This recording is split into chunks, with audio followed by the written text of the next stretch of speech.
ভালো কথা বলে না চ্যানেলগুলো। টিভি চ্যানেল দেখবেন না, দেখলেই মাথা খারাপ হয়ে যাবে। সন্দেশখালীতে তৃণমূল নেতা শেখ শাহজাহানের বাড়িতে অভিযানে গিয়ে আক্রান্ত ইডি কেন্দ্রীয় বাহিনী। সংবাদ মাধ্যমের ক্যামেরায় ধরা পড়ল সেই ভয়ঙ্কর ছবি।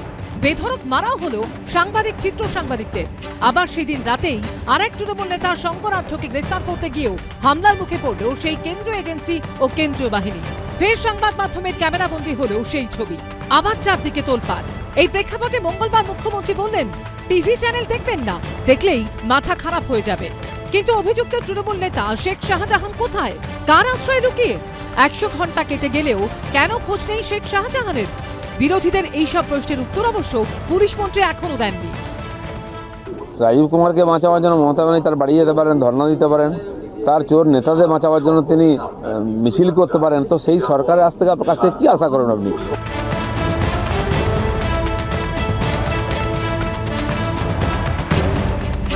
আর সোনাদানা রাখবেন কি বাবা? ওই ইঁদুর, তারপরে কি যেন বলে চামচিকিরা যেভাবে ঘুরে বেড়াচ্ছে, আপনার অর্জিত পয়সা সব লুট করে নিয়ে যাবে। আর লুট করে নেবার পরে সিজার লিস্টও পাবেন না। তৃণমূলের বাড়ি বাড়ি গিয়ে সাজিয়ে নাটক করে তৃণমূলের নেতা নেত্রীদের গ্রেপ্তার করা হচ্ছে। ভাবছে ভোটের আগে সবাইকে গ্রেপ্তার করি, তাহলে এলাকা খালি হয়ে যাবে আর পুরো বিজেপি ডুকডুকি বাজাবে ওখানে। অত সোজা নয়, বিনা যুদ্ধে 1 ইঞ্চি জমি আমরা ছাড়বো না। বলতে গিয়ে এমনও বলেছেন যেটা হাস্যকর হয়ে যায়। বলেছেন সব চোর চোর না। মুখ্যমন্ত্রী বলেছেন সব চোর চোর না। আমি বলছি সততার প্রতীক মমতা, সততা না অসততা।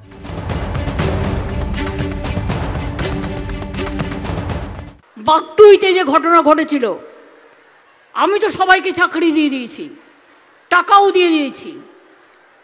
যে সিবিআইয়ের এখতিয়ারে ছিল সে খুন হয়ে গেছে তাদের আন্ডারে। তাছাড়াও তাদের ঘর বাড়ি থেকে যে জিনিসগুলো নিয়ে আসা হয়েছিল, যে টাকা পয়সাগুলো নিয়ে আসা হয়েছিল, সিজার লিস্ট দেওয়া হয়নি। তাদের টাকাগুলো উদ্ধার হয়েছে কি? সিজার লিস্ট দেবেন না মানে কি? কোন জায়গায় সার্চ ওয়ারেন্ট না নিয়ে গেছে বা সিজার লিস্ট হয়নি?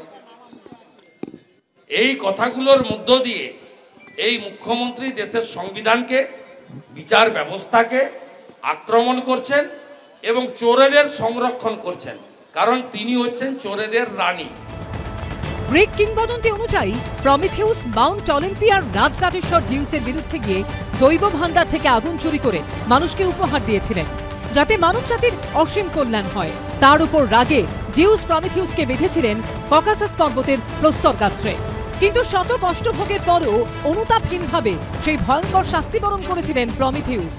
সেও এক চুরি ছিল, যা মানুষকে ক্ষমতাশালী করার জন্য। আর এখন যে চাকরি চুরি, রেশন চুরি, গরু চুরি, কয়লা চুরির ভয়ঙ্কর অভিযোগ উঠছে, তা মানুষকে দুর্গতির অন্ধকারে ঠেলে দিচ্ছে। আশাবুল হোসেন, দীপক ঘোষ ও সমীরণ পালের রিপোর্ট, এবিপি আনন্দ।